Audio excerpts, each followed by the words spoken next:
Daniel Delval, est-ce que tu pourrais, s'il te plaît, te présenter, nous dire un petit peu qui tu es, les livres que tu as écrits et comment tu es devenu l'auteur que tu es aujourd'hui, s'il te plaît? Pour me définir, premièrement, jamais mon âge, je n'aime pas ça. Mais très vite, puisqu'il y en a qui peuvent ne pas me voir, ce que j'aime bien dire, c'est que j'ai changé plus de 40 fois de domicile et j'ai occupé plus de 20 jobs. Donc ça définit un petit peu, et donc j'aime bien me définir comme une personne qui a beaucoup bourlingué et qui a eu beaucoup d'expérience et avec au moins 5 ou 6 S à expérience. Une fois que je dis ça, dans quel genre de job j'ai travaillé? Toujours, ça c'est la constance, toujours dans la communication et le marketing. Et c'est ce que j'ai essayé de faire, mais des fois dans des petites structures, des fois dans de grandes entreprises internationales, multinationales, et même parfois en agence de communication. Et je dirais même, une de mes premières expériences, c'est en cabinet ministériel chargé de la communication. Voilà pour me définir un petit peu. Alors les pays, ça a été, j'ai travaillé à Madrid, j'ai travaillé à Tunis, j'ai travaillé à Casablanca, j'ai eu des missions en Côte d'Ivoire, en Équateur, à Cuba, dans beaucoup de pays. Voilà, même aussi en Europe, en Pologne et puis en Hongrie. Voilà, j'essaie de me définir quelqu'un qui bouge, qui cherche les missions. Je ne peux pas rester plus de 4 ou 5 ans dans un job. D'accord. Qu'est-ce que tu as comme formation initiale, Daniel? J'ai un DEA, un doctorat de sciences économiques en analytique. D'accord. Doctorat, effectivement. Donc, après, tu as commencé à travailler dans quel environnement? C'est assez curieux parce que justement, je dis que c'était une anecdote assez étonnante parce que j'étais un étudiant pas très modèle et j'aimais bien m'amuser et j'ai eu ma première expérience en sortant dans une fête où j'ai rencontré un personnage et qui m'a demandé de l'accompagner pour faire une campagne politique et j'ai commencé par faire de la communication politique. Certains commencent à vendre des savonnettes puis passent au marketing politique. Ben moi, j'ai fait le chemin inverse. J'ai commencé par de la communication politique et après, je suis allé dans de la communication de produits. Oui, donc c'est là où je voulais arriver, effectivement. Tu fais du coach, tu fais du coaching en prise de parole en public. Tu as travaillé Oui, avec des élus en France et en Tunisie et tu as également oui. eu des responsabilités en Espagne.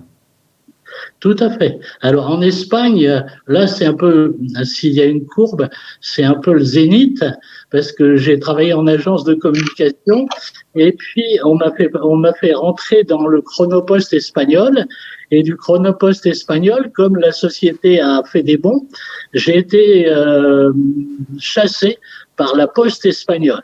Alors là, étonnement, parce que c'est des fonctionnaires, des postes réservés aux fonctionnaires à l'époque, et il a fallu, je sais que il y en a qui aiment le football, il a fallu étudier la première loi du football pour savoir si un étranger avait le droit de jouer dans un club. Et ben moi, j'ai été obligé de faire jouer la loi pour savoir si, comme Français, je pouvais travailler comme un des dirigeants de la Poste espagnole, où j'ai eu une fonction de directeur général d'un grand département à la Poste espagnole. Oui, tu étais directeur général de la direction commerciale de la Poste espagnole. Je ne sais pas si à l'époque il y avait déjà l'espace Schengen, si jamais il n'y avait pas des protections pour les étrangers ou ce genre de choses. Et après, effectivement, tu es allé en Tunisie et au Maroc. Tu t'es impliqué aussi dans la vie politique en Tunisie. Et au Maroc, tu as été donc secrétaire général de la Chambre de commerce et d'industrie franco-espagnole. Et après, tu as fait aussi du coaching et de la formation sur le Maroc. Tout à fait. D'accord. Mais c'est la Tunisie depuis 2011, puisque ça a été l'année où on a chassé le dictateur Ben Ali. À l'époque, ça a été donc un renouveau démocratique. Et je me suis dit, je vais aller du sud du nord au nord du sud, si on me comprend. Et je suis allé en Tunisie. Et là, j'ai réussi à faire du travail de coaching pour des entreprises, mais aussi pour des personnalités politiques, puisque, entre autres, j'ai dirigé en 2014, en 2014, j'ai dirigé une campagne électorale pour un des candidats au présidentiel. D'accord. Donc, tu es une certaine personnalité, hein, tu as 2 comptes Facebook avec 5000 Voilà. followers, tu as 1,6 million vues sur YouTube, tu as 7400 followers sur LinkedIn, tu es sur Viadeo, Twitter, parce que tu as publié plusieurs ouvrages. Donc, tu as commencé, je crois, en 94, Comment augmenter les ventes en temps de crise, aux éditions, c'était en Espagne. Tu as écrit un ouvrage aussi sur Internet, Les addictions et les contradictions, en novembre 2001. Et tu as écrit un livre qui s'appelait Billing Marketing en 2004. Et tu as aussi été co-auteur du Dictionnaire de la communication et du marketing en décembre 2004. Et puis ensuite, on te retrouve sur Amazon avec Débloquer votre potentiel et vers une communication non violente. Et tu es l'auteur de la méthode DISC, DISC. Qu'est-ce donc que cette méthode DISC? Alors, je suis quelqu'un qui la diffuse, mais la méthode DISC est commercialisée par 2 grandes sociétés principales. Une société genre Coca-Cola aux États-Unis et une autre société genre Pepsi-Cola en France qui s'appelle Arc-en-Ciel. Et je suis diplômé, j'ai un récépissé pour pouvoir travailler là-dessus, mais je ne suis pas l'auteur de cette théorie du DISC. Alors DISC, ça veut dire D comme dominant, I comme influent, C comme conforme et S comme stable. Ça veut entendre que nous sommes tous avec une identification de profil et qu'il y a 4 grands profils, et ça provient des études qui ont été faites par le psychologue et qui s'appelle Carl Jung, et un Américain qui s'appelle Marston. Voilà, et c'est les 2 personnes qui sont à la base de cette méthode DISC, qu'on appelle aussi la méthode des couleurs. D'accord. C'est relié un peu avec l'analyse transactionnelle, la PNL, ce genre de choses? Ça n'a rien à voir.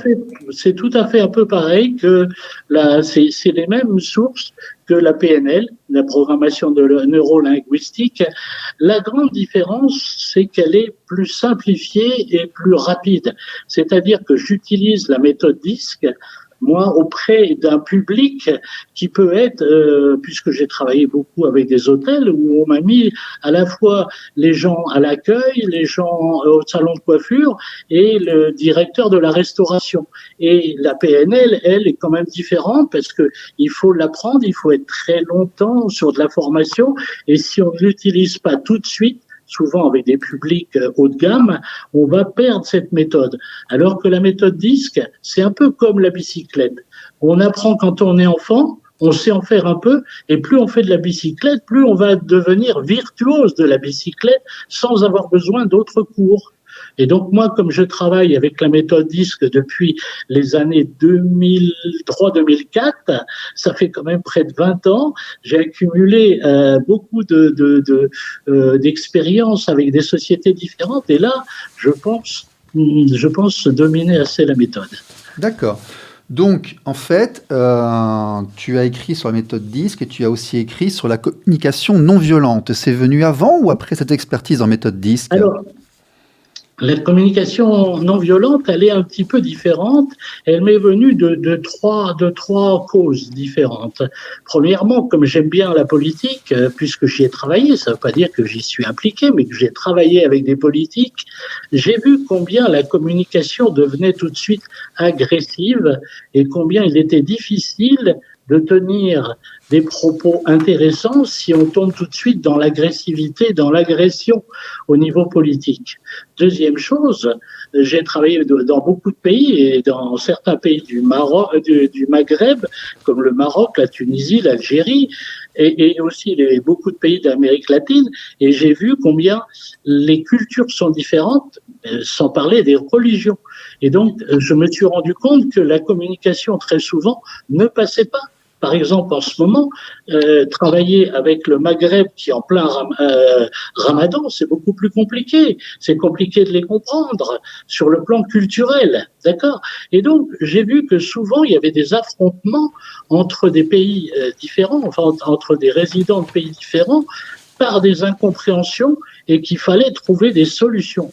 Et dernier domaine là qui m'a lancé, ce sont les fameux réseaux sociaux, parce que je les aime bien, puisqu'on m'a dit que par exemple sur YouTube, je suis à plus d'1,6 million vues, mais je me rends compte aussi, surtout sur Facebook et partout, que dès qu'on lance une conversation, eh bien souvent, il n'y a pas d'échange.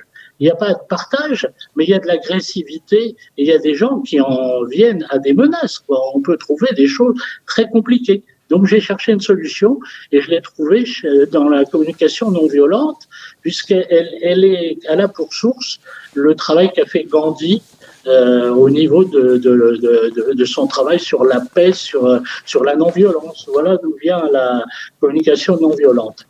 D'accord, très bien. Et donc, ces deux ouvrages qui sont auto-édités ou qui sont...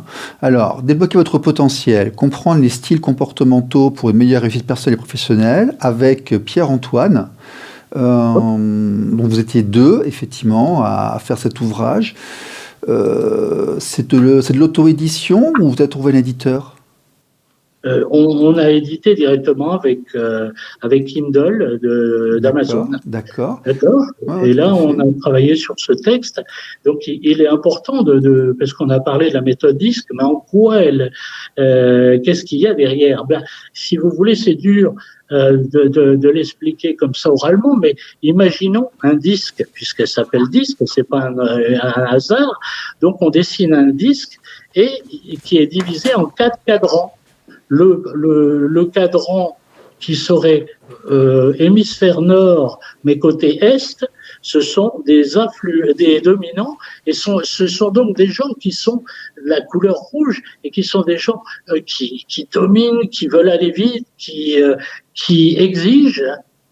Ensuite, si on descend sur l'hémisphère sud, mais du côté toujours est, on a les influents. Là, tout le monde sait ce que c'est un peu, puisqu'on parle beaucoup des influenceurs maintenant. Ce sont des gens qui savent parler, des gens qui aiment s'exprimer, qui sont de la couleur jaune, parce que c'est le soleil, c'est les étoiles, c'est les stars, quoi. Et donc là, c'est Marilyn Monroe, par exemple, qui dit « Est-ce que j'ai bien descendu l'escalier ?» Elle ne le dit pas pour qu'on lui dise oui ou non. Elle le dit parce qu'elle sait qu'elle est la meilleure, quoi. Ensuite, si on continue la rotation, on arrive dans l'hémisphère sud toujours, mais côté ouest. Et là, on est dans la couleur verte, on est chez les stables. La couleur verte, c'est les pharmacies, c'est le vert des écologistes. Donc, on a des gens qui restent stables, qui veulent la sécurité, qui veulent rester assis, qui écoutent, qui veulent parler, mais qui sont très prudents. Et puis après, on en finit avec le dernier cadran, qui est donc hémisphère nord, côté ouest, couleur bleue. Ce sont des conformes, ce sont des gens qui sont stricts sur les horaires, c'est des gens qui ne parlent qu'avec une structure, qui veulent des rendez-vous, qui veulent écrire tout, qui veulent tout classifier. Voilà, pour aller très vite. Hein. Oui, tout à fait. Non, il faut aller vite parce qu'il ne nous reste plus que 10 minutes. Là, ce qui est intéressant dans ces choses-là, c'est la gestion des situations conflictuelles. Ta méthode, en fait, on peut l'appliquer à l'environnement familial pour éviter les disputes de couple, pour éviter justement l'emballement des conflits familiaux. La gestion de crise, la gestion des adolescents. Qu'est-ce que tu peux donner comme conseil aux gens, d'ailleurs? Qu'est-ce que cette méthode peut leur apporter en environnement conflictuel? Bien, je vais le dire tout simplement. Je vais prendre un exemple qui touche beaucoup les gens qui sont sur Facebook, sur ce site. Par exemple, vous êtes en situation de séparation et vous avez des enfants et vous allez aller voir le juge des affaires familiales. Comment on peut appliquer ces deux méthodes, la fusion des deux méthodes? La première chose, c'est qu'il y a un avant et il y a un pendant la réunion. Avant la réunion, on est capable de faire un schéma. Normalement, puisque vous vous séparez de quelqu'un, la personne avec qui vous étiez, si vous êtes un homme, c'est une femme, ou etc., ou qu'importe, vous connaissez qui elle est, cette personne. Et vous devez être capable d'établir, d'identifier son profil. Et avant la réunion, vous pouvez bâtir le schéma de l'échange qu'il y aura avec le juge des affaires familiales. Et il faut construire une stratégie. Et cette stratégie, vous pouvez expliquer à votre avocat qui est ce compagnon ou cette compagne que vous allez quitter. Donc, vous êtes capable de bâtir la stratégie de la communication que vous ferez devant le juge des affaires familiales. À l'inverse, ou en complément, je dirais plus, votre avocat, il est capable peut-être de vous expliquer, parce qu'il connaît les juges, il connaît les huissiers, il est peut-être capable de vous expliquer comment il faudra agir avec le juge des affaires familiales. Et donc là, vous vous préparez et tout doit être bâti au moment d'y aller pour être sûr de sa communication. Vous rentrez chez le juge des affaires familiales, là il y a tout le monde, il y a les deux avocats, il y a les deux parties qui s'affrontent et vous avez le juge des affaires familiales. Il faut déjà, la première chose c'est de dire comment je fais mon entrée. Il s'agit jamais d'entrer et se prendre pour le roi, s'asseoir, mettre ses affaires sur la table et tout. Il y a un protocole dans les couleurs, il y a un protocole dans les comportements. Il faut aller lentement pour ne pas, pour ne pas heurter le juge des affaires familiales. Donc, il faut demander, est-ce que je peux m'asseoir? Voilà. Et là, vous allez voir la manière dont vous répond la juge des affaires familiales ou le juge des affaires familiales.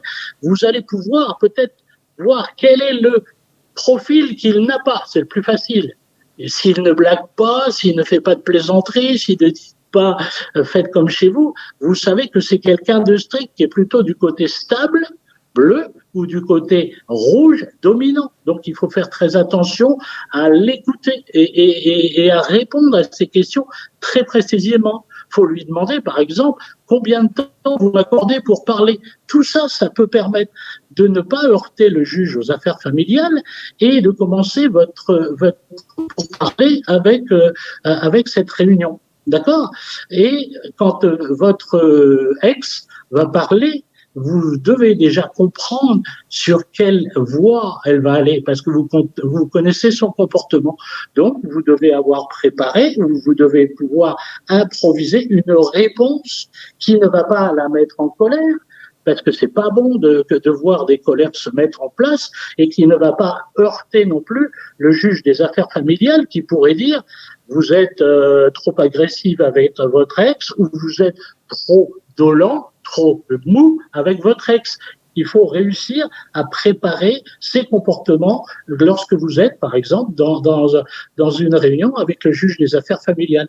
J'ai été bref, mais est-ce que je me fais comprendre? J'espère. Oui, tout à fait. Donc ça, c'est pour l'environnement JAF et autres. Et comment on fait lorsqu'on est confronté pour éviter les disputes de couple, pour gérer les adolescents, dans des situations de crise, en fait, de gestion de crise? Comment la méthode peut nous aider à appréhender et à calmer ces périodes de crise? J'ai été interviewé dans une autre radio il y a un peu de temps pour Noël, où justement on m'avait posé la question que j'ai eu un certain temps pour m'exprimer, c'était comment éviter que dans un repas de Noël, on n'en vienne pas à des pugilats si jamais on a eu l'idée de rassembler des ex pour faire plaisir aux enfants. Souvent, c'est ça. On va se voir le soir de Noël, allez, on enlève, on oublie tout, et on va essayer de faire belle figure vis-à-vis des enfants. Et passer le troisième apéritif, les choses dégénèrent, surtout si on parle de politique. Oui, bon, voilà. L'alcool, un petit peu d'alcool, et puis il y a toujours, on le sait. Pour éviter que ça dégénère lorsque la situation s'emballe. C'est d'éviter des réunions dont on est sûr qu'ils vont aller au conflit. Déjà, c'est une première chose. Deuxièmement, oui, c'est la première chose. Il y en a beaucoup. La deuxième chose, c'est l'empathie, c'est l'écoute. C'est dans la communication non violente, on dit que la violence arrive pour des besoins qui n'ont pas été comblés, qui n'ont pas été assumés. Donc, il faut essayer, dans la méthode de non violente, dans la communication non violente, de deviner quel est le besoin non satisfait de la personne avec qui on parle. Donc, il faut l'écouter. Donc, la première chose, c'est l'empathie. La deuxième chose, c'est écouter plus que parler. Et puis, quand on a analysé, à ce moment-là, il faut répondre pour qu'on essaie de dire, moi aussi, j'ai besoin d'empathie. Moi aussi, j'ai des besoins non satisfaits. Essayons d'aller vers une négociation pour que chacun fasse un pas et qu'on aille dans une solution win-win, gagnant-gagnant. Alors, C'est pas toujours facile, mais c'est déjà le fait d'être de vouloir faire de la communication non violente, ça prédispose à ne pas tomber dans la violence. Oui, tout à fait, tu as raison, c'est ce qu'on dit aussi en permanence quelque part, hein. Pour éviter qu'un problème se présente, il faut déjà faire en sorte d'éviter qu'il puisse se présenter. C'est déjà le point de départ. C'est pour ça qu'on fait les passages de bras parfois à des endroits devant les commissariats, qu'on essaie de pas justement d'éviter de rester dans la voiture. Enfin, il y a tout un protocole lorsque les situations sont vraiment très complexes, très compliquées. Et ce qu'on oublie aussi que tu viens de dire, c'est que très souvent l'agressivité ou le manque de communication, la communication qui devient violente, c'est parce qu'au départ, il y a une souffrance et une frustration qui s'expriment de manière, justement, en passant les tabous habituels. Donc, il faut essayer de comprendre quelle est la souffrance et la position de l'interlocuteur, faire en sorte d'éviter que la situation dégénère, et effectivement, l'empathie se met... Et donc, ta méthode, là, de couleur, permet d'analyser et de comprendre peut-être mieux l'origine des insatisfactions ou des frustrations de l'interlocuteur. Tout à fait. Là, on passe de la communication non violente, la forme de parler. Je pense qu'elle se complète, effectivement. Oui. Des comportements. Bien sûr, là, ça se complète forcément. Si quelqu'un est rouge, dominant, il faut éviter de vouloir être plus rouge que lui. Si quelqu'un est jaune, il faut savoir l'écouter, puisqu'il est influent, il croit qu'il sait tout, il croit qu'il est le plus beau. Donc, ne lui dites pas que vous avez plus beau. C'est un petit peu le dessin animé qu'y a-t-il dans mon miroir qui est plus joli que moi. Ça, faut jamais le dire à un jaune, quoi. Le jaune est le plus joli. Donc, ne lui dites jamais qu'il y a plus joli que lui. Le vert, il a envie tout le temps de faire des compromis, il a envie de mettre tout le monde d'accord avec lui. Mais pour ça, il lui faut du temps. Donc, dans une famille ou quelque part, ne dites pas « j'ai besoin d'une décision, donne-moi la décision tout de suite ». Il faut laisser du temps à certains avant qu'ils puissent donner une réponse. N'exigez jamais quelque chose de rapide à quelqu'un qui est stable, alors que vous pouvez le demander à quelqu'un qui est dominant.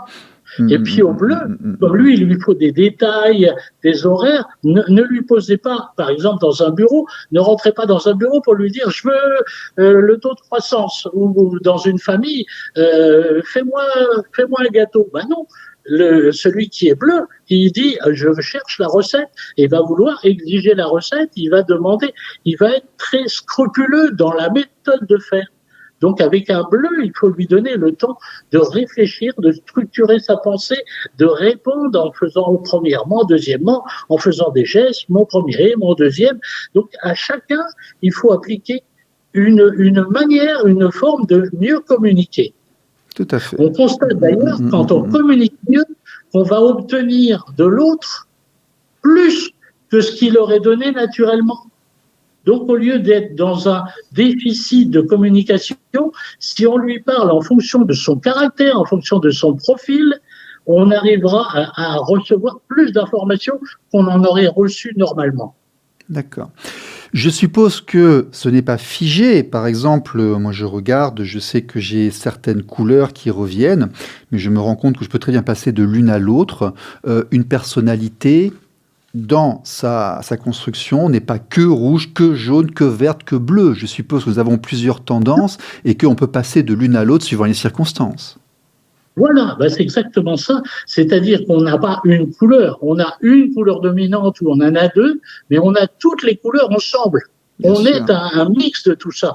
Et chaque personne, sur ce disque, on arrive, d'après un questionnaire, d'après un test, on arrive à le placer très exactement dans ce disque et sa place, et on va savoir quel pourcentage il a de rouge, quel pourcentage il a de chaud, de jaune, de bleu, de vert, et on sait exactement, et on va savoir, et il faut arriver à connaître un petit peu ce mix de couleurs pour pouvoir lui parler très exactement, pour pouvoir faire ça. Et alors, en plus, on a un autre détail, c'est que dans cette méthode, on a deux profils. On a un profil naturel, c'est celui qu'on a quand on se lève le matin, et on a un profil adapté, c'est-à-dire un profil qu'on va avoir dans des circonstances particulières, où là, les couleurs montent, descendent et vont s'adapter. Et donc, on va pouvoir jouer sur différentes couleurs. Et ce que tu disais à l'instant, c'est exactement ça. On appelle ça le caméléon. C'est-à-dire que le caméléon, il va se mettre de la couleur de son environnement ou de la couleur qu'il a avec les autres interlocuteurs. C'est l'art de la méthode, c'est de savoir doser les couleurs pour être dans le meilleur mix, dans le meilleur cocktail pour réussir la meilleure communication. Donc je vais montrer aux gens ce qu'est ce fameux disque, ce fameux disque là qui explique un petit peu. Donc c'est un schéma. Hein. Si vous cherchez sur Internet la méthode disque, vous verrez qu'il y a quand même beaucoup de résultats. Et ça montre un disque dominant, influent, stable, conforme, les réactions envers les gens. Et lorsque on se place... alors je suppose qu'après, c'est un petit peu habituel, mais parfois, lorsqu'on ne sait pas comment s'y prendre et autres, il faut des outils, parce qu'on ne sait pas du tout comment s'y passer. Donc on ne sait pas... Voilà, on est dans une situation de relation, de communication. On se dit, bon sang, mais comment je vais faire pour gérer ça? Ce sont des outils qui peuvent nous aider, peut-être, parfois, à débloquer... certaines interactions. Mais c'est ce que j'ai dit au début, c'est mieux de lire un livre, peut-être il y en a d'autres, c'est mieux d'avoir des cours, ça se fait avec des coachs, avec des formateurs, en entreprise, ça existe beaucoup, mais après on peut se lancer tout seul et on peut améliorer tout seul. Bien sûr, on s'approprie la chose, bien sûr. Ça devient une habitude et on peut plus s'en passer, même si on dit aussi que le cordonnier est le plus mal chaussé, ça veut dire qu'on n'est peut-être pas toujours le mieux placé pour le mieux l'appliquer quand on est en famille, mais souvent quand on est avec d'autres, moins plus neutre ou en société, on arrive très bien à s'en servir quand on est avec des interlocuteurs. Le plus dur, c'est toujours en famille, c'est clair. La communication la plus dure, c'est toujours avec les gens qui sont les plus proches, parce qu'on a toujours peur de l'échec. Donc tu vois, là, j'en profite parce que, on n'est plus en direct sur l'antenne, parce que voilà, mais ça me donne aussi l'avantage de pouvoir creuser un peu plus et de faire, de poser plus de questions, tu vois, donc on saisit l'opportunité quelque part, hein, chaque malheur est bon. Donc, tu es notamment, toi, le papa de 2 adolescents qui sont dans un âge assez critique. Est-ce que ce travail de communication que tu as fait en méthode professionnelle, que tu as établi avec des communicants, donc des gens qui sont censés s'adresser à des masses de population, de grandes responsabilités, est-ce que ça t'a aidé, toi, dans ta gestion de tes enfants, des adolescents? Voilà. J'ai toujours commencé par le côté négatif. C'est que je me suis rendu compte quand j'agissais pas comme il fallait agir. Parce que oui, c'est la première des choses. C'est quand on se trompe, on s'en rend compte au moins. C'est déjà un progrès. Parce qu'il y a des gens qui se trompent dans leur communication et qui insistent et qui vont rester dans le même style de communication tout le temps avec la même personne. Et donc, on dit bien errare humanum est, diabolicum est, se tromper c'est humain, mais persévérer dans l'erreur, ça coûte très cher. Donc déjà, cette méthode, ça permet de montrer qu'on se trompe et d'arrêter pour pouvoir changer. Ça, c'est déjà la première chose. Alors ensuite, oui, bien entendu, parce que c'est assez amusant, mes 2 adolescents, ils ont 17 ans maintenant, ce sont des jumeaux. Faux jumeaux, parce que c'est un garçon et une fille. Eh bien, chacun a un comportement différent, mais très différent. Et je l'ai vu depuis le plus jeune âge, parce que quand mes enfants faisaient des dessins, mon jeune, le garçon, Hugo, lui, il dessinait, mettons, un poisson, et il dessinait écaille par écaille. Il est un bleu, il est un conforme. Et ma fille, elle faisait des dessins à la Chagall, c'est-à-dire des personnages avec des couleurs qui volent dans le ciel et tout. Elle est jaune. Donc, ils sont les 2 couleurs opposées. Et ce sont des gens, ils ont eu la même éducation, le même père, la même mère, la même école, la même maison. Et ils sont très différents. Et ils s'entendent bien. Donc, il faut agir très différemment. Et ils s'entendent bien. Pardon ? Et ils s'entendent bien. C'est souvent les affrontements, oui, bien sûr. Parce qu'il y en a un qui est toujours pour l'ordre et l'autre qui est la reine du désordre. Enfin, si elle entend ça, elle va pas être contente. Mais qui ne fait pas de l'ordre, du rangement, sa priorité. Alors. Et donc, c'est très, très différent. Et maintenant qu'ils sont adolescents, j'en ai un qui, logiquement, puisqu'il est plutôt bleu, se dirige plutôt vers vers l'informatique, la mathématique, et l'autre qui est depuis très jeune, qui avait un compte YouTube où elle se faisait des vidéos où elle avait 2000, 3000, 5000 vues qu'elle montait elle-même avec du doublage et tout. Donc, elle avait un côté artistique du jaune, alors que mon fils a un côté bleu de l'informatique. D'accord. Alors, je vois arriver les premières questions sur Internet, notamment de Stéphane, là. Que faire si on empêche une personne de s'exprimer? C'est-à-dire, en fait, on est dans un endroit où on est très, très dominé par un rouge très, très fort, là, et puis on est complètement écrasé, on n'arrive pas à s'exprimer. Comment on peut faire pour arriver à s'en sortir, à exister quand même? Alors, la première réflexion, avant de répondre complètement à cette question, c'est de dire dans quelles circonstances, dans quel lieu et dans quel moment on doit essayer d'avoir une communication. D'accord. Parce que justement, selon les comportements, le bleu, il vaut mieux aller le voir dans son bureau ou dans sa chambre et lui dire « je te vois à 17h et je viens te voir et j'ai quelque chose à te dire ». Il faudrait même lui dire quel est le motif. Donc, tout est calculé pour une conversation avec un bleu. L'heure, le lieu et le thème. Le jaune, il vaut mieux lui dire on sort, on va dans un café, on va au restaurant et on va parler d'une manière totalement ouverte. Et si on va au restaurant, il faut arriver avec lui pour montrer que tout va bien. Le rouge, il faut lui dire n'importe quoi. On lui pose des questions, on lui dit et tu me réponds tout de suite. Hein. Je ne vais pas tergiverser.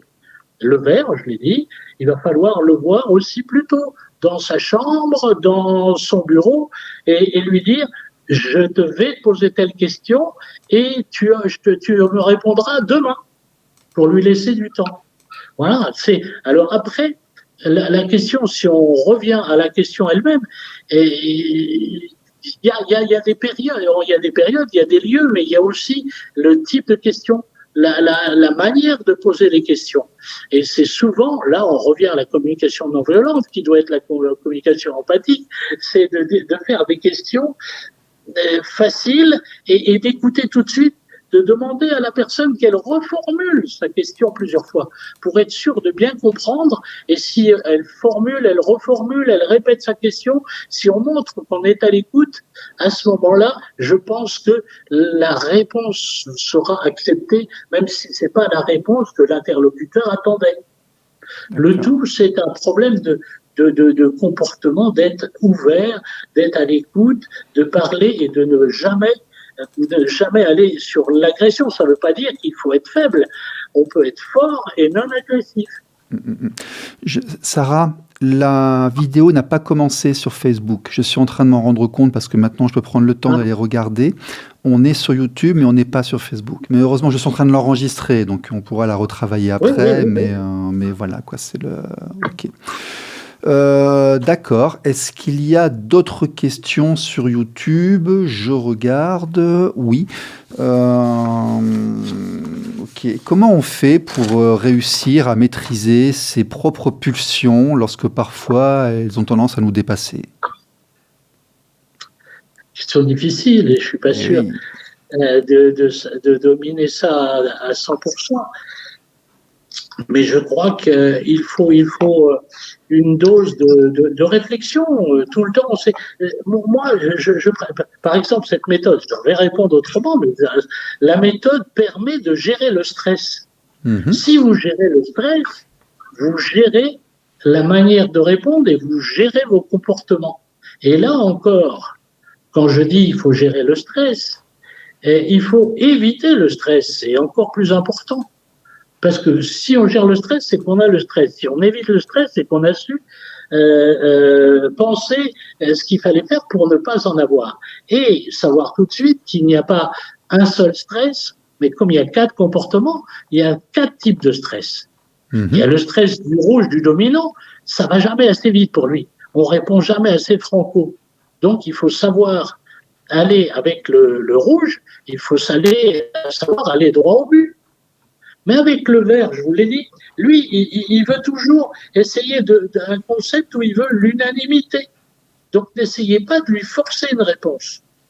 Laissez-le parler, dialoguer, chercher une réponse commune. Voilà. Donc tout ça, ce sont des manières. Et le bleu, lui, alors là, prend des notes, écrit, répond. C'est le type même de personne qui ne répondra que s'il est sûr de ses données. Donc il faut lui laisser la possibilité d'accéder à ses dossiers, d'accéder à ses connaissances. Le jaune, lui, il n'a pas de problème. Il est toujours à l'aise. C'est un influenceur. Une question me vient d'ailleurs là quand je t'écoute et que je regarde tout ça. Est-ce que ces 4 couleurs sont également proportionnées dans la population? Non, non point. Non point. Et puis, ça dépend des pays. D'accord. D'accord. Il y a un côté culturel aussi. Je vois dans les pays du Maghreb où je suis, j'ai beaucoup plus souvent des gens qui sont de la couleur verte, non pas que c'est un rapport avec le vert puisque c'est une couleur de l'islam, mais parce que on a quand même une culture où on est beaucoup plus par la politique plus que par la religion, où il y a eu des moments très difficiles de régime très dur, on est habitué à obéir. Alors qu'en France, et ça serait le même cas pour l'Allemagne, si on veut pas aller seulement dans les pays du Maghreb. L'Allemagne aussi a une tendance à la coloration verte, parce qu'ils sont habitués à des normes. On ne traverse au feu rouge qu'au vert et jamais au feu rouge.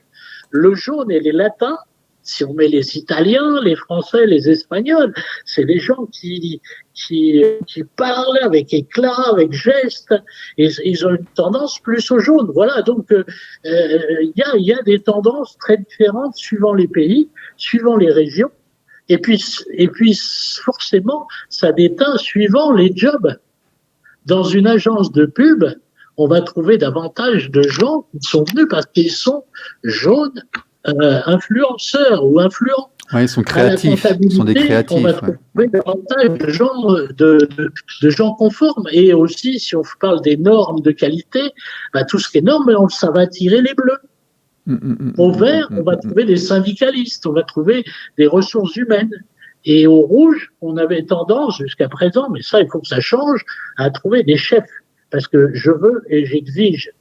Mais justement, maintenant, c'est là où la méthode fait des apports intéressants pour le présent, c'est que un chef ou toute personne doit savoir être rouge à un moment, être jaune à un autre moment, être vert ou être bleu. Question, par exemple, pour un chef. Il y a une grève. Comment on peut arrêter la grève? Est-ce qu'il faut être rouge et dire au job demain, sinon je vous mets dehors? Non, mais déjà, le mot chef n'est pas approprié, tu vois, il n'est pas bon. Le mot chef, si tu veux, c'est pour les caporales. C'est dans l'armée, c'est le petit caporal. Quand tu montes un petit peu, tu n'es pas un chef, tu es un manager, tu es un leader. C'est très différent. Et un leader, si tu veux, il est capable de comprendre ses troupes et de les amener aux meilleurs résultats. Il ne peut pas se complaire dans l'autoritarisme. Donc effectivement, tu as raison, on passe d'une couleur à l'autre, on est obligé, oui. Oui, et là, c'est très intéressant ce que tu dis, parce que justement, on retrouve ça, moi qui suis allé travailler plus de 12 ans en Espagne, et j'avais un chef, un leader, et on n'appelle jamais monsieur, on l'appelle par son prénom. D'accord. Et c'était Juan Carlos, et on le tutoie. D'accord. D'accord. Et moi, comme j'étais français, on me disait Don Daniel. Et ouais, parce que j'avais pour les Espagnols, alors que je suis pas bleu, mais j'avais une tendance à être plus cartésien que les Espagnols, donc plus bleu que les Espagnols, alors que je suis un côté rouge. Donc on m'appelait Don Daniel Delver. Bah oui. Et au bout d'un moment, j'ai cassé ça, j'ai dit arrêtez, je suis pas Don Daniel, je suis Daniel. Donc, on a vraiment des comportements en entreprise, mais des comportements dans les familles aussi. Oui, mais ça, c'est super intéressant parce que voyager, en fait, ça ouvre l'esprit dans sa façon de communiquer. Tu nous parles de l'Espagne, mais moi, je suis allé en Irlande. En Irlande, c'est à 1 heure d'avion à peine.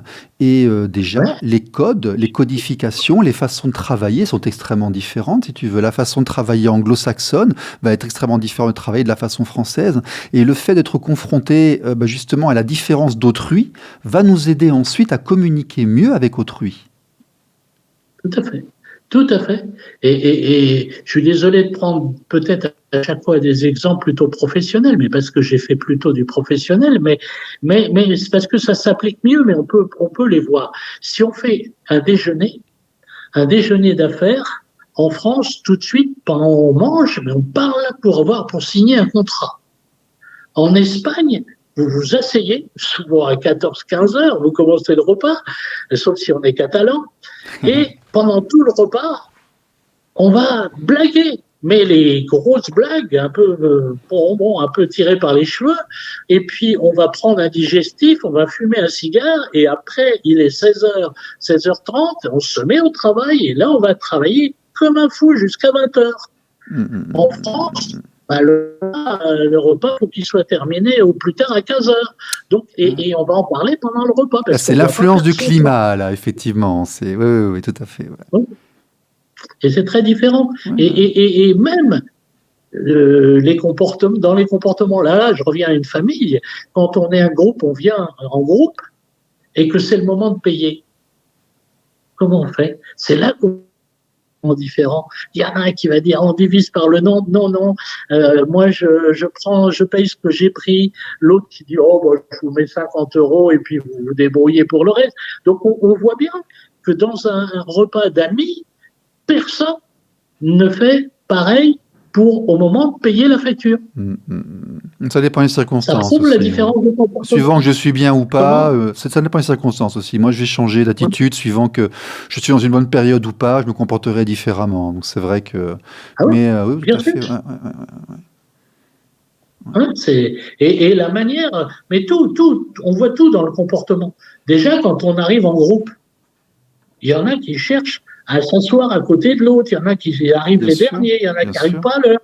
Il peut y avoir un désordre où il y en a certains, et eux, ils vont dire, attention, on se met à table à telle heure, vous venez, vous n'êtes pas... Il y a vraiment, on sent que dans la manière de vivre habituelle, dans la vie de famille, dans la vie entre amis, dans la vie avec nos voisins, on a des gens qui ont des comportements totalement différents. Bien sûr. Je vais prendre un autre exemple. Ça vous est pas arrivé si vous avez un jardin d'entendre la tondeuse à gazon à 8h02 s'allumer? C'est interdit, c'est pas bien. Surtout le dimanche. Ou alors à 9h02, j'en sais rien. Oui, non, mais c'est pas avant 10h. Il attend l'heure légale. C'est monsieur Jacques Chirac qui a instauré la loi, je crois, d'ailleurs. Donc, si l'heure où c'est permis de mettre du bruit, c'est 8h, et bien à 8h02, il a sa tondeuse. À 10h, il n'y a plus de bruit dans la maison. Tandis que chez un jaune, il va dire, ça m'arrive une fois par mois, le voisin, d'ailleurs, on va l'inviter à venir. Donc, vous avez des comportements très différents. Mais on vit avec ça. Par exemple, la police. Je vais prendre un autre exemple. Vous êtes dans votre voiture, on vous arrête, police, radar. Oui. Déjà, le temps, il a sa voiture un peu plus loin, vous le regardez venir, et déjà, la manière dont il marche, s'il met ses lunettes de soleil, s'il frime un peu, on peut deviner le comportement, on peut deviner son profil. Et si on a le plus souvent dans un profil bleu un gendarme ou un policier, il va vous dire « Donnez-moi le permis de conduire, la carte grise, l'assurance et le contrôle technique. » Pour essayer d'avoir un PV moins cher, il faut lui répéter, reformuler, mais en gardant le même ordre, en disant « Voilà mon permis de conduire, comme vous me l'avez demandé, puis ma carte grise, puis mon assurance, puis mon contrôle technique. Ne jouez pas, vous lui donnez tout. Non. Il faut lui donner strictement la même chose qu'il a demandé et il faut répéter strictement ce qu'il a demandé. » Ouais, on appelle ça l'assertivité, je crois. C'est assertive en anglais, comme ça. On essaie de s'adapter. Oui, tout à fait. C'est ça le principe. Et c'est ça ce qu'on travaille avec les couleurs. C'est ça ce qu'on travaille avec la méthode DISC.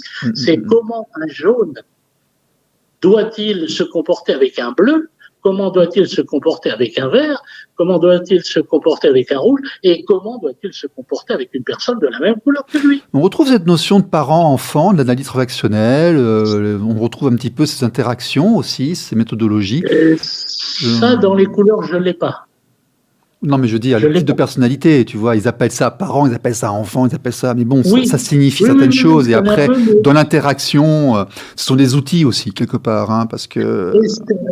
c'est plutôt les concepts qu'on manie plutôt dans la méthode des couleurs, dans la méthode disque, c'est plutôt on est extraverti, introverti. Aussi, oui, oui, oui. Donc il y a le travail sur l'introversion et l'extraversion. Dans la thé Alors aussi, ouais. extraverti, c'est le rouge et le jaune. D'accord. Donc les rouges et les influents, les introvertis, ce sont les bleus, les conformes, et les verts. Voilà. Ça c'est donc pardon, l'est contre l'ouest, d'accord. Mhm. Et puis vous avez le nord contre le sud. Le nord, ce sont des gens qui sont dans la rigueur, qui sont dans les chiffres, dans la rationalité. Et le sud, ce sont des gens qui sont dans l'émotion, dans l'émotionnel, je dirais. Je vais prendre un exemple pour vous dire ce que je dis. Si vous demandez, mais là encore exemple dans une société, mais vous pouvez le comprendre au niveau de la famille, si vous êtes un dirigeant et vous voyez quelqu'un et vous lui dites, bon, les résultats sont pas bons, je veux pour la semaine prochaine 2 personnes dans ton équipe que tu vas mettre dehors. Bon, Ça peut arriver, d'accord. d'accord. Le rouge et le bleu vont faire un curriculum vitae, vont faire un bilan de travail et vont dire il avait des objectifs de 120, il a eu 100, c'est pas si mauvais, il est tout le temps sur le terrain. Ils vont chercher des motifs pour garder ou pour mettre dehors en fonction de résultats concrets analytiques. Le vert et le jaune, ils vont dire enfin, c'est quoi ça, mettre les gens dehors là. Mon équipe, ils ont plus de 30 ans dans la maison. Ils ont une famille, ils ont des enfants. Comment veux-tu que je m'en sépare? Je prends quoi? Celui qui a 30 ans de maison ou celui qui a 4 enfants? Donc, il va, vous voyez la différence. Donc, il y en a qui raisonnent sur des faits émotionnels, sur des sentiments, et il y en a d'autres qui raisonnent sur le rationnel. Voilà, L'idéal, c'est c'est des un choses mixte. différentes. L'idéal, c'est un mixte, quelque part. Oui, bah bien sûr. Ouais, Bien sûr, mais ça, on y revient toujours. Hein. bien Je sûr. suis toujours avec toi à différencier chaque couleur, mais le meilleur, c'est de pouvoir dire, je sais faire une fusion de mes capacités, de mes comportements pour pouvoir prendre une décision. Alors, on va conclure maintenant cet entretien. Par exemple, tu nous as aidés, toi, dans la constitution de la liste, hein. Je crois que l'idée de nous renommer en défendre les enfants, elle est apparue dans une discussion où tu étais présent, je crois, hein. Nous, comment on pourrait, quelles sont les stratégies qu'on pourrait utiliser pour toucher un maximum la population? Comment est-ce qu'il faut qu'on mette notre discours pour s'adresser à un maximum de Français?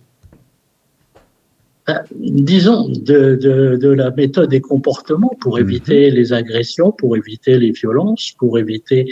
Je pense que la première des choses, c'est que il faut arriver, c'est très difficile, à dominer sa propre expérience, ses propres malheurs. Bien Parce que sûr. je vois que dans ce groupe, il y a beaucoup de gens qui sont encore, depuis des années, et qui sont encore dans des positions sans solution, dans le malheur. Ces gens qui sont dans ce groupe, il faut qu'ils arrivent à.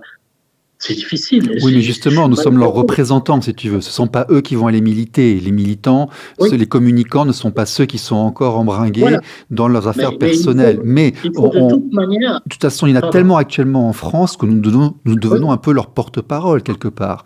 Ouais. Mais effectivement, oui, peut-être par des sujets un peu plus frais, c'est vrai. Mais voilà. la partie d'entre nous qui est amenée à communiquer, qui, elle, Voilà. n'est pas en train d'essayer de solutionner un problème personnel, mais qui, pour Voilà. des raisons ou autres, a réussi à globaliser la dynamique, comment est-ce qu'il faut qu'on fasse?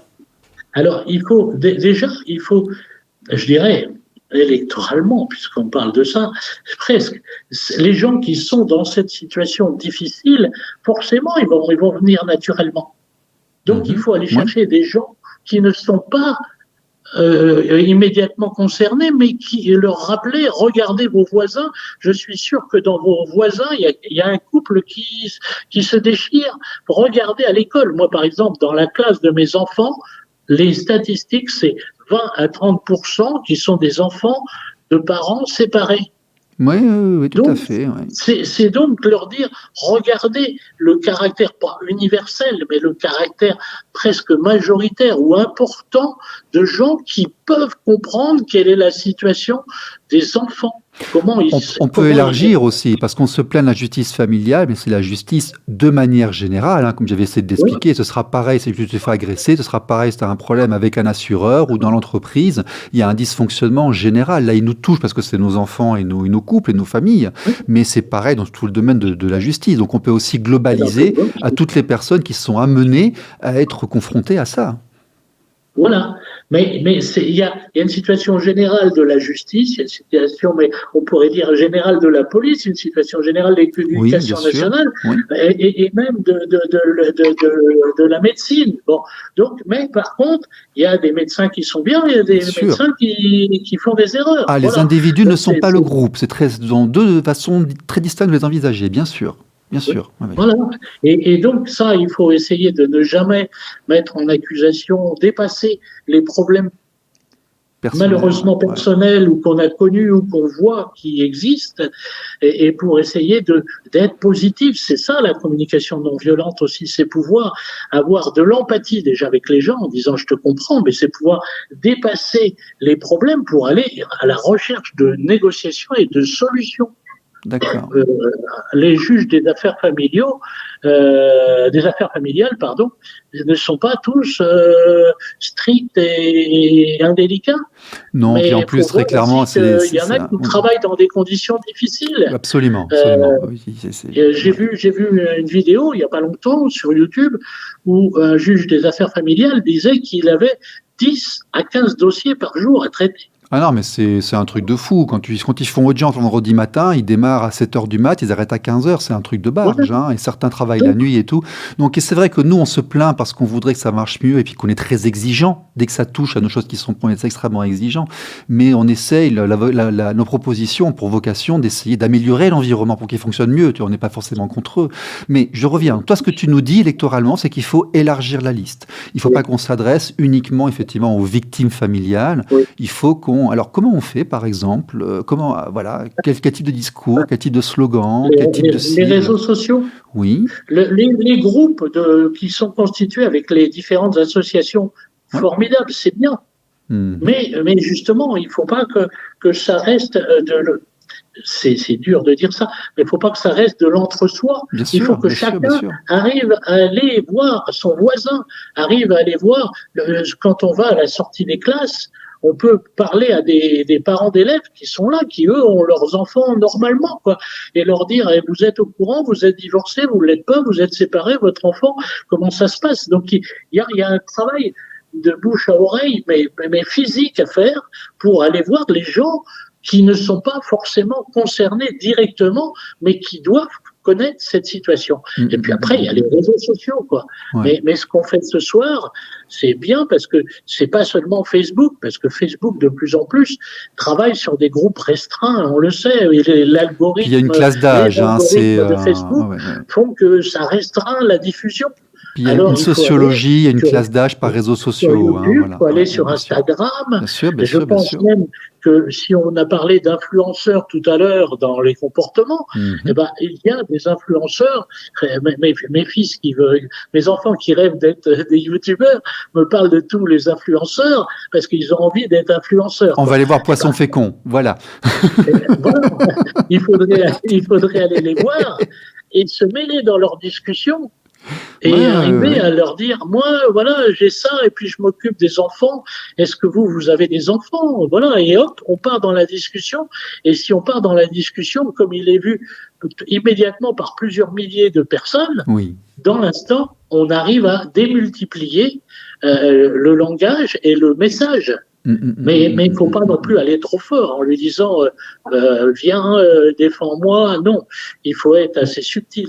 Oui, il ne faut pas y aller en disant je vis une situation horrible, on va se pendre bientôt, est-ce que tu peux venir? Non, ça ne fonctionnera pas. Tout à fait. Ouais. Parce que l'influenceur, il a son public et il n'a pas envie d'être agressé non plus. Bien sûr. Et donc effectivement, l'affiche, la brochure, actuellement, parce qu'il nous reste 2 mois et demi, là, pour vraiment faire décoller le truc, il faudrait aller voir les personnes qui ont beaucoup d'influence pour leur demander de relayer ça, parce que ça reste... voilà, ça reste assez ouvert, tout à fait. La brochure, elle n'est pas trop centrée sur les victimes. Elle est, Non. Et puis il y a un programme, c'est-à-dire que sûr, là, je remercie ceux qui ont travaillé. Toi, il y a Gaël, il y a beaucoup de gens qui ont travaillé, beaucoup de gens avec qui je parle, et il y a un véritable contenu avec des solutions, avec des propositions de solutions. Et des solutions qui sont impliquantes pour beaucoup de monde, tu as vu, hein, on parle de numérisation, de transition numérique, on demande aux administrations de faire comme a fait la sécurité sociale, comme on fait les impôts, de se moderniser pour que ça fonctionne mieux. Enfin, il y a vraiment des choses, des propositions qui sont lourdes de sens et d'efficacité derrière, hein, absolument. Hein. Et puis, en plus, et qui sont transpartisanes en plus, qui ne sont pas politisées, qui sont vraiment universelles et transpartisanes. Et puis, en plus, élargir sur les enfants à l'école, comment on peut améliorer les relations à l'école, comment on peut éviter ces pressions physiques, ces combats qu'il peut y avoir.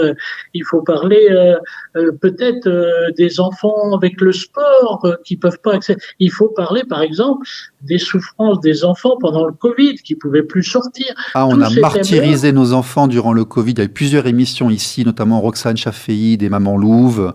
On a eu SOS Éducation, on a eu Marie-Estelle Dupont.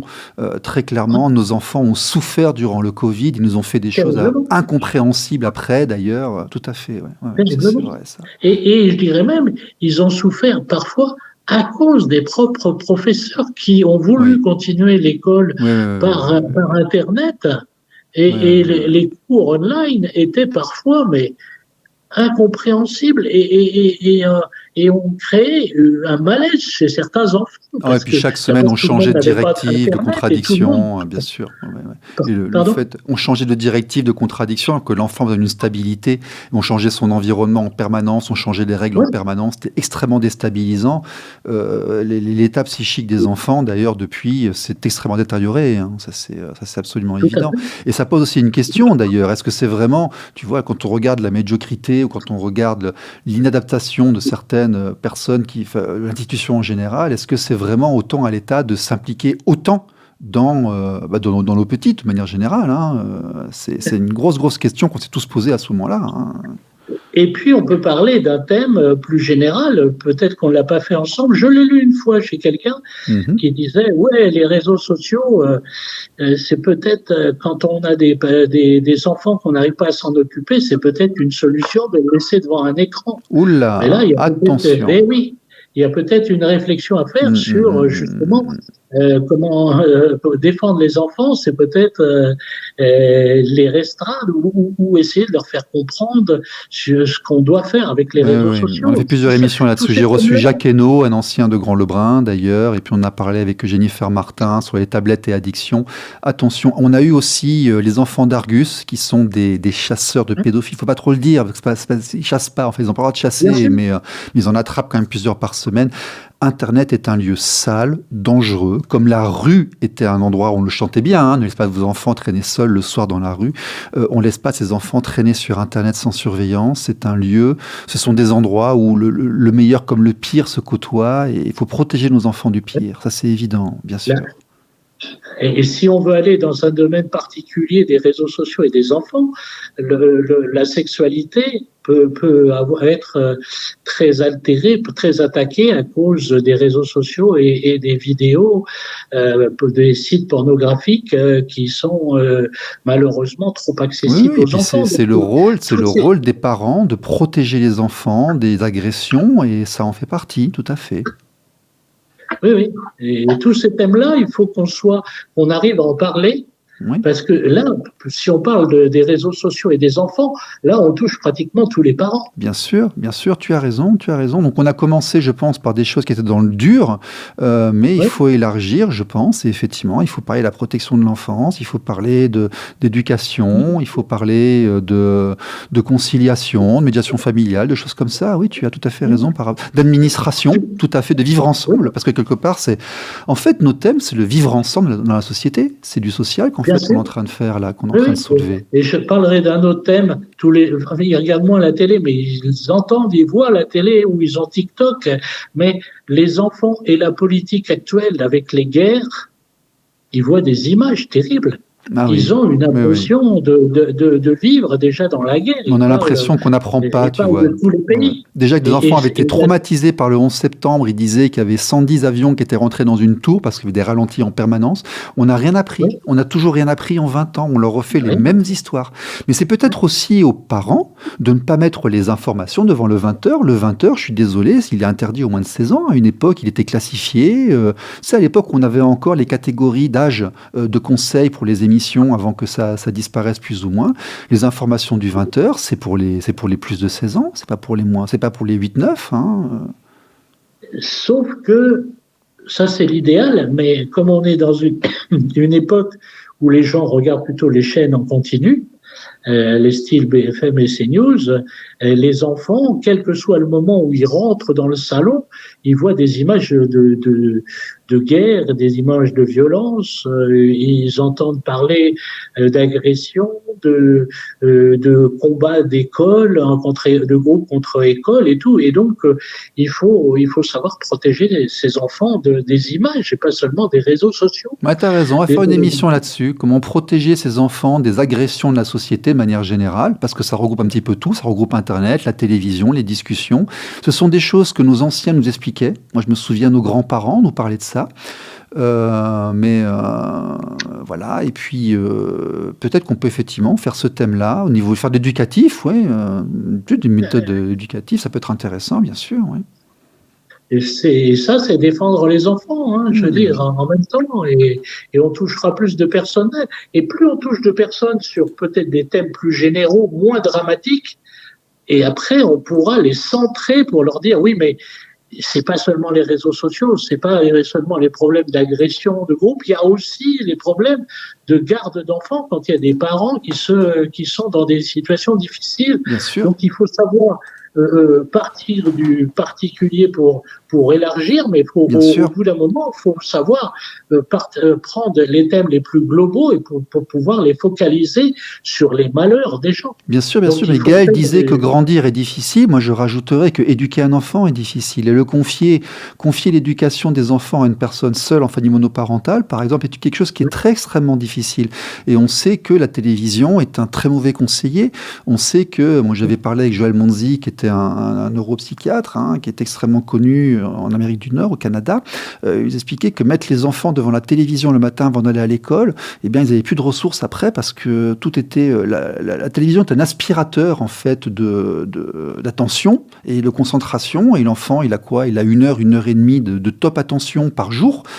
Si on le met devant la télévision le matin, il arrive à l'école à 9h, il est déjà à moitié flingué, quoi. Donc, il y a plein de trucs à expliquer aux gens. Je pense qu'on pourrait aller aussi sur ces thèmes-là. Comment, oui, je pense qu'il faut élargir la focale. Il faut élargir absolument. Oui.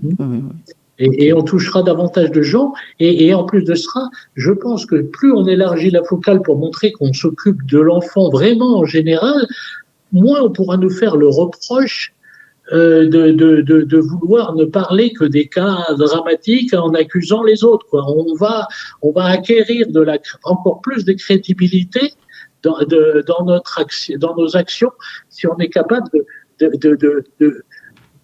comment dirais-je, de grandir la situation avec les enfants. Bien sûr, de la rendre plus universelle et moins focalisée. On part effectivement d'un constat, on part effectivement d'une réaction. Donc il y a un environnement qui provoque une réaction, c'est l'ADN de la démarche. Mais la démarche doit se rendre plus universelle, plus grande et plus...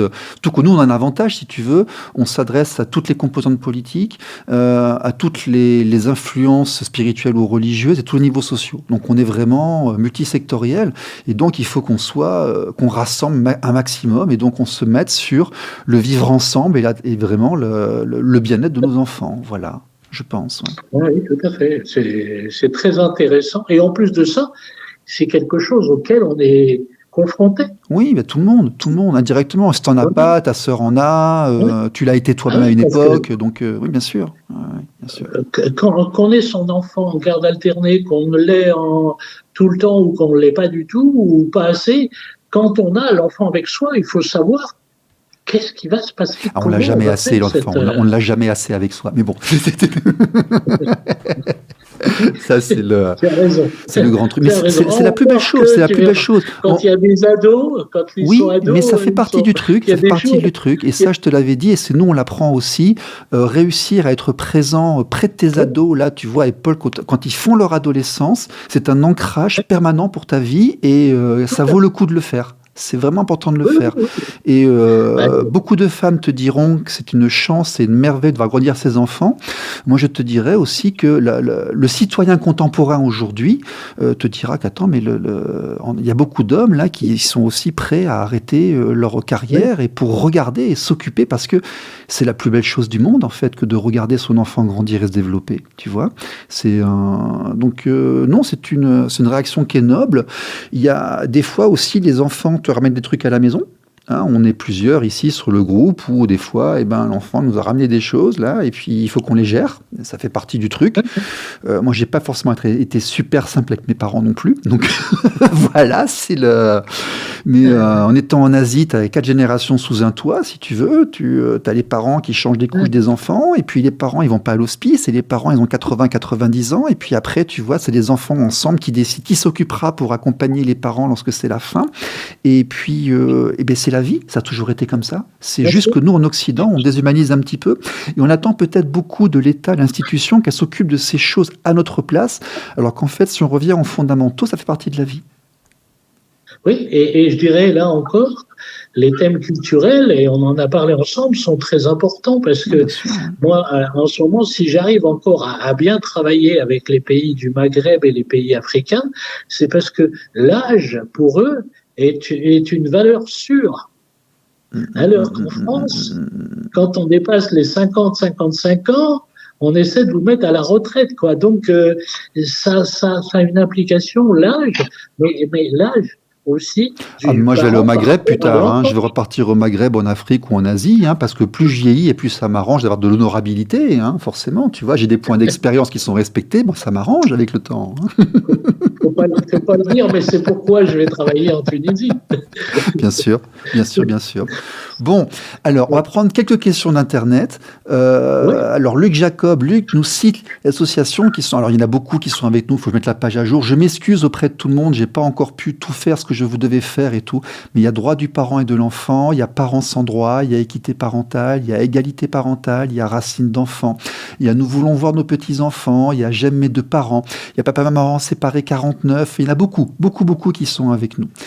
Stéphane nous redemande, est-ce que c'est une addiction de l'humain d'être dans le stress inconsciemment? Je sais pas. Par contre, être mis sous stress est une façon effectivement de te contrôler qui est assez bien connue.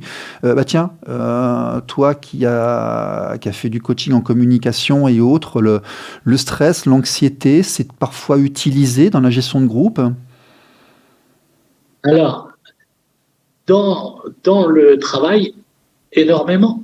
J'ai eu pas mal, comme j'ai bougé beaucoup de sociétés, il y a beaucoup de chefs d'entreprise ou de managers qui disent « je dois mettre le stress pour avoir des résultats. S'il n'y a pas de stress, il n'y aura pas de résultats. » Et moi, on m'a appris, il ne faut jamais les lâcher. Si tu les lâches, tu les perds. C'est un truc qu'on m'a appris quand j'étais jeune manager, ça. Ouais.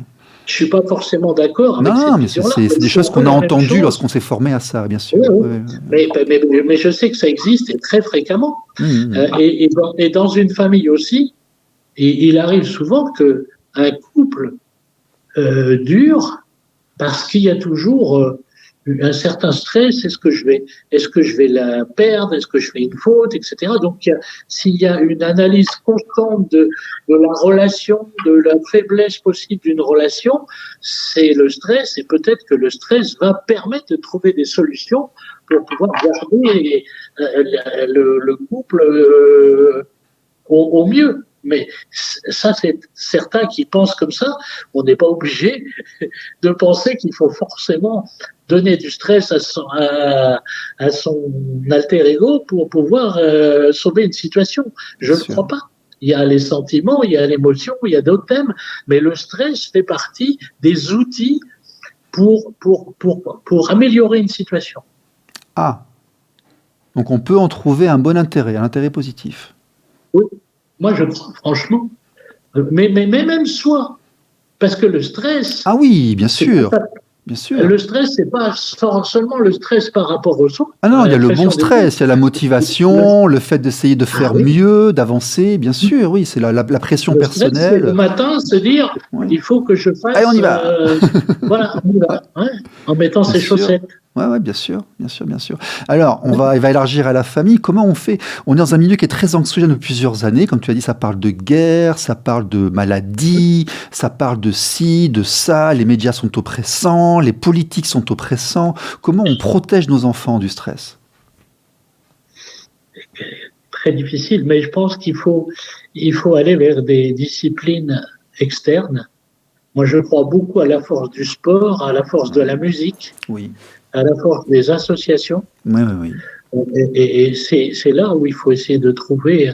Et en plus de ça, ça va être le partage, ça va être l'ouverture, parce que un enfant qui est toujours seul avec ses frères, ses sœurs, ou seul parce qu'il est enfant seul, et s'il est seulement avec les parents, je pense pas que ce soit la meilleure des situations. Donc il faut arriver à donner à l'enfant le goût de l'associatif, le goût du sport, le goût de la musique, sans être non plus le papa ou la maman qui suit son enfant, qui va l'emmener à l'association, qui reste dehors ou qui va la chercher. Il faut savoir donner un espace de liberté, un espace d'indépendance. Oui, c'est vrai. On ne pas oublier que l'enfant est là pour élargir son espace personnel, parce qu'après il va s'envoler. C'est à ça qu'il est destiné, bien sûr. Ouais. Mais tiens, on en parlait avec il y a encore pas longtemps, l'intérêt d'avoir son enfant qui participe à des activités individuelles indépendantes ainsi qu'à des sports collectifs. C'est très formateur dans les deux cas. Tout à fait. Okay. Mais ça a été un des gros problèmes du temps du Covid, où les enfants ne pouvaient pas sortir beaucoup et ils ont été souvent privés des foyers, des associations, du sport, de la musique. À un moment de leur développement où c'est crucial, d'ailleurs, pour certains. Et voilà. Et ça a été un des gros problèmes et qui, à mon avis, continue d'exister parce que les effets du Covid sur le plan psychologique et sur le plan sociétal, de vie en société, existent toujours. Ils sont toujours présents. Et je pense même qu'on aura du mal à revenir. On n'y reviendra pas. Notre président a dit le temps d'avant est fini, mais c'est vrai. Oui, il y a eu une perte d'innocence qui s'est faite il y a 4 ans, très clairement. C'est vrai. Oui. Sarah, est-ce qu'il y a des gens backstage qui veulent rentrer pour discuter avec nous? Non, il n'y a pas de ça. Bon. Je regarde s'il y a encore des connexions Internet. De toute façon, moi là, j'ai un enregistrement. Je suis à 1h15 d'enregistrement. C'est un bon podcast déjà, tu vois, ça va être pas mal. Comme quoi, tu sais, mais ça m'arrive régulièrement. Il faut pas croire, hein, j'ai des invités ici qui arrivent des fois en retard. La dernière qui est arrivée en retard. J'ai dû lancer l'émission la semaine d'avant.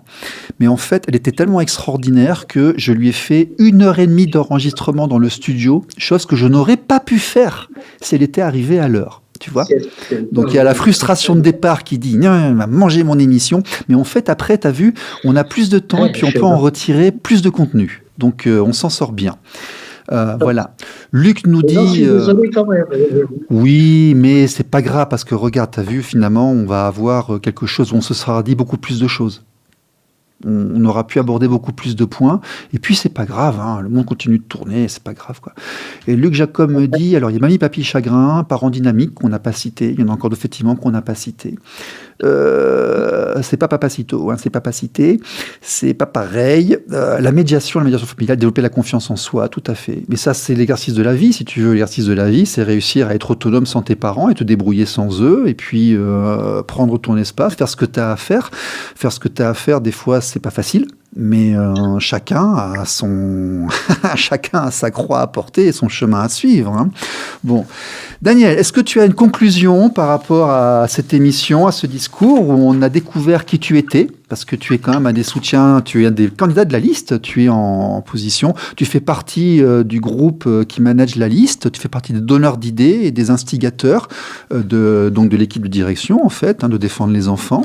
Maintenant, on sait un peu mieux qui tu es, on sait que tu es un auteur, auteur, on sait que tu as une expérience, on voit un peu mieux ton profil, on a écouté tes thèmes, on voit que tu es effectivement porté aussi sur le bien commun et puis sur l'amélioration de ce qui peut être améliorable, hein. Tu donnes beaucoup de ta personne dans ça. Est-ce que tu as une conclusion pour terminer, pour compléter tout ça? J'ai déjà une petite information. C'est que là, si j'ai pris contact avec vous, c'est que j'avais commencé un autre livre, Oui. et que l'autre livre, il était sur justement les problèmes de la garde alternée, les problèmes des difficultés des enfants, et que ce livre, je voudrais le finir, mais avec les informations que je reçois sur WhatsApp, le blablabla, je n'arrête pas de prendre des notes, et le livre, je sais, il est en train de grossir de page en page. Donc, c'est une information que je donne. Je vais essayer de faire quelque chose qui ne pourra pas être aussi précis, avec autant de connaissances que parfois vous en avez vous, mais qui justement va essayer de répondre à des choses globales pour qu'une personne nouvelle qui tombe dans les difficultés de couple et de garde d'enfants, pour qu'il puisse comprendre. Mais je peux pas aller en plus dans le cas concret de chaque personne. C'est difficile. J'ai réussi à avoir de la garde alternée au bout d'un an, 1 an et demi, mais j'ai eu une souffrance, mais j'ai pas eu la souffrance que je vois chez certains, quoi. Oui, mais tu as aussi des cas très particuliers, tu as des cas extrêmes, il faut prendre de la hauteur. Oui. Là, sociologiquement, durant les 2 mois et demi qui viennent, en tant qu'auteur, tu vas avoir de quoi nous faire une belle entrecôte, hein, d'1,5 kg, de 1500 pages, tu vois. Donc, je pense que je vais faire plutôt plusieurs tomes. C'est possible, hein. C'est possible.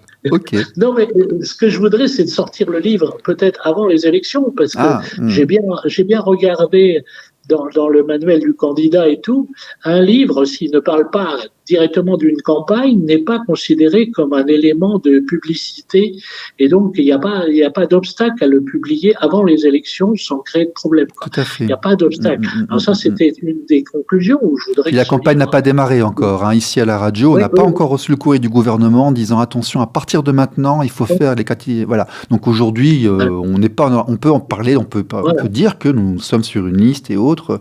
La campagne électorale officielle n'a pas encore démarré au niveau des médias. Ouais. Voilà. Et puis je voudrais dire que je voudrais continuer avec vous. C'est pas toujours facile. Chacun a ses problèmes, ses difficultés, mais je suis vraiment de cœur. Déjà, je suis venu avec le cœur, mais là, j'ai le cœur gros, quoi, énorme, parce que j'ai besoin d'écouter, et j'ai une empathie qui grossit énormément avec tous les gens.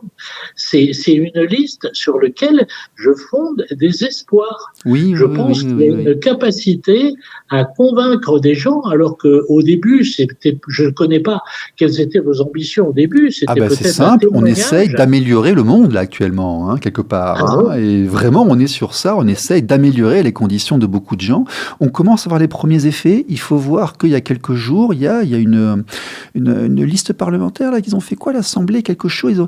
On va entendre parler des divorces et des enfants placés durant cette campagne électorale, alors que ça fait 10 à 15 ans que personne n'en a parlé en campagne électorale. Bizarrement, cette année, ils vont commencer à en parler. Moi, je pense que ce n'est pas innocent, parce que on n'est pas des débutants, ça fait un certain temps que l'oreille est ouverte. Ouais. Oui, tout à fait. Le terreau devient fertile, et je pense que c'est le moment pour appuyer dessus. Et voilà. Donc, il faut faire du bruit. Il faut maintenant faire du bruit, tout à fait.